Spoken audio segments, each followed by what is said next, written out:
quien entraba a una organización política sabía que le podía costar la vida. En el 75, un grupo de montoneros secuestró un avión de Aerolíneas Argentinas y lo aterrizaron muy cerquita de Rafaela. Pero para entender todo lo que se vivió en ese momento, hace falta repasar un poquito de historia. La historia no es una foto, la historia son textos, contextos, momentos y circunstancias. El contexto global mundial deviene de lo que había sembrado en los 50 la campaña guevarista de Castro, toda esa situación revolucionaria que la gente se había subido, que más que ideología dejó una remera alguna vez, que era el Che Guevara, que era un argentino. Y aparece también otra cuestión, para entender los 70 hay que ir a los 60. Desde mediados de los 60 para adelante van a hacer aparición lo que son las organizaciones armadas, que ya no está basada en la lucha sindical, sino que está basada en la militancia política. En muchos casos no con adhesión a la lucha armada y en muchos casos sí, con el caso de Montoneros, uno de los casos emblemáticos de la opción por las armas, digamos. Fue un proceso de violencia que comienza a escalarse cuando aparece la organización Montoneros, secuestra y mata a Pedro Eugenio Aramburu. Otro de los hechos fundamentales es la Revolución Cubana, que se da en 1959, donde se llega al poder a través de la táctica de la guerrilla armada, encabezada por Fidel Castro, por el Che Guevara. Es el primer caso de un gobierno exitoso, de una llegada al poder con una táctica guerrillera que resulta exitosa, digamos, y es acá en América Latina, cosa que inspira a toda una juventud, a toda una militancia que empieza a ver que este podía ser el camino para que vuelva Perón.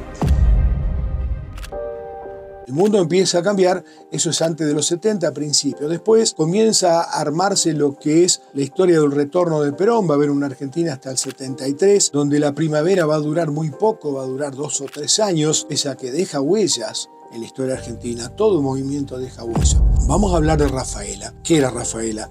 Unos 40.000 habitantes. El medio de comunicación, Radio Rafaela, una radio de AM que empezaba a las 6 de la mañana, terminaba a las 12 de la noche. El diario La Opinión, el diario Castellano, el canal 13 de Santa Fe. Encontrar un pensamiento que quisiera cambiar las cosas era muy difícil porque básicamente todos queríamos cambiar el mundo, éramos jóvenes, pero nadie sabía cómo.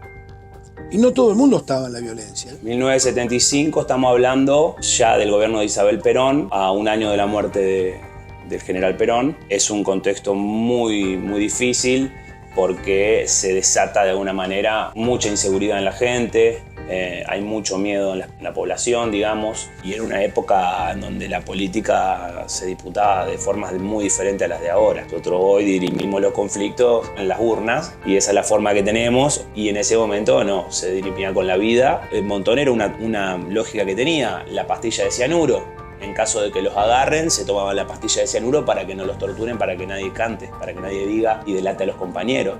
Cosas que hoy nosotros las escuchamos y decimos son impensadas, ¿no? Es una cosa completamente diferente, si querés más frívola, más banal, pero también en ese momento había cosas que eran muy extremas y que hoy decís, bueno, había que bancársela y había que vivir la política de esa manera, jugarse la vida de esa manera, ¿no? Cuando nosotros vamos hoy con este presente que tenemos del 2026 a analizar esa época histórica, tenemos que tener muy presente la forma radicalmente distinta en la cual se vivían las cosas para poder entender un poco cómo se dieron.